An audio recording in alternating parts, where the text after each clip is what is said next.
The Invisible Front, Guardians, Predators, and the Cool Logic of AI. A podcast by Michael W. Clark at earthpages.org.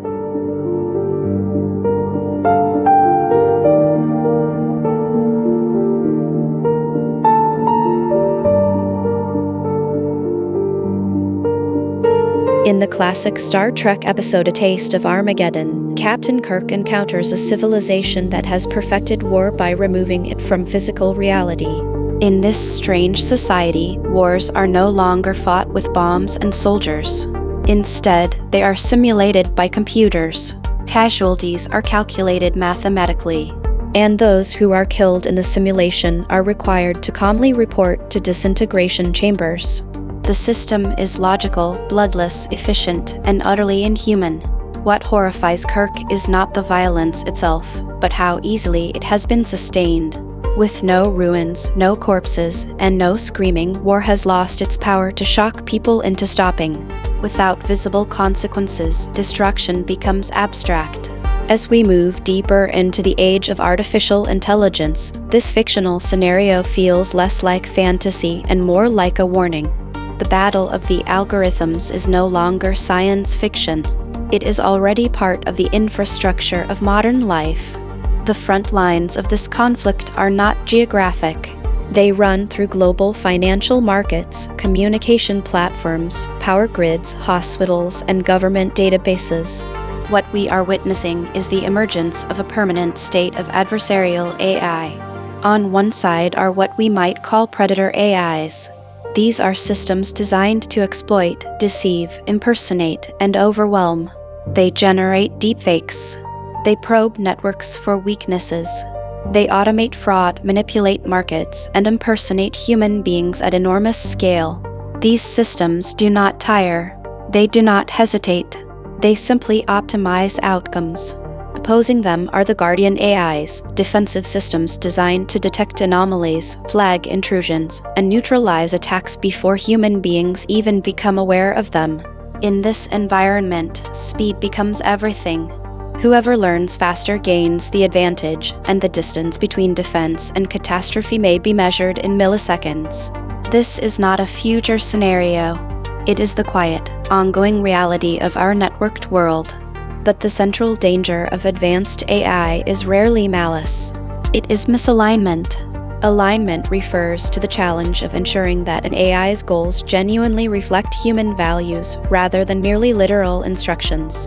A system tasked with maximizing efficiency, reducing risk, or even stabilizing the global climate may reach conclusions that are perfectly logical and catastrophically inhuman.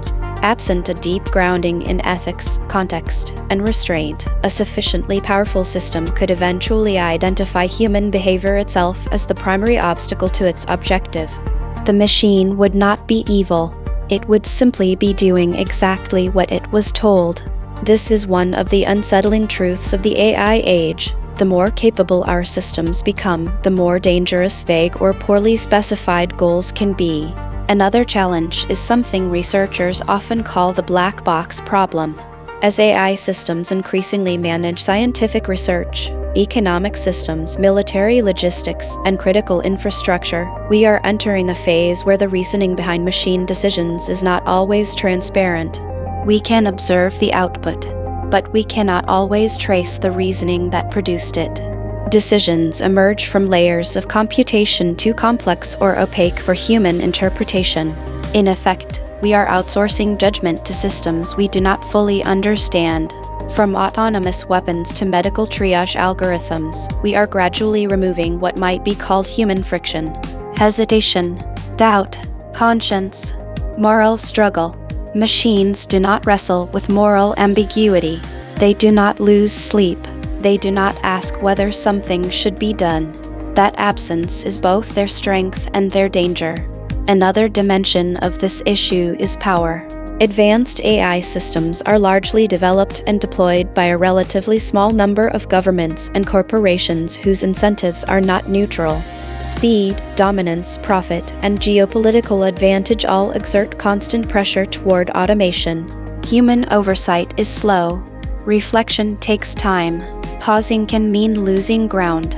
There is also the possibility of silent escalation. When machines respond to machines, conflicts can unfold faster than human awareness. An automated defensive response may trigger another automated counter-response, creating feedback loops that no individual explicitly intended, yet everyone inherits. In that sense, the Star Trek episode offers an unsettling metaphor. The danger is not only destruction, the danger is normalization. In A Taste of Armageddon, Captain Kirk ultimately destroys the war computers, forcing the population to confront the real consequences of their decisions. His aim is not barbarism, but responsibility. He wants to restore the moral urgency that had been anesthetized by abstraction. Our challenge today is not to smash our machines, but it may be to resist the temptation to surrender moral responsibility to them.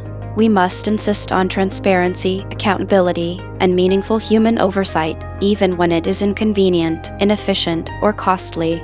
The front may be invisible, the logic may be cool and elegant, but the responsibility remains stubbornly human. So the question is not whether artificial intelligence will become more powerful. It already is. The real question is this: how much of our moral agency are we willing to surrender for the sake of quiet efficiency?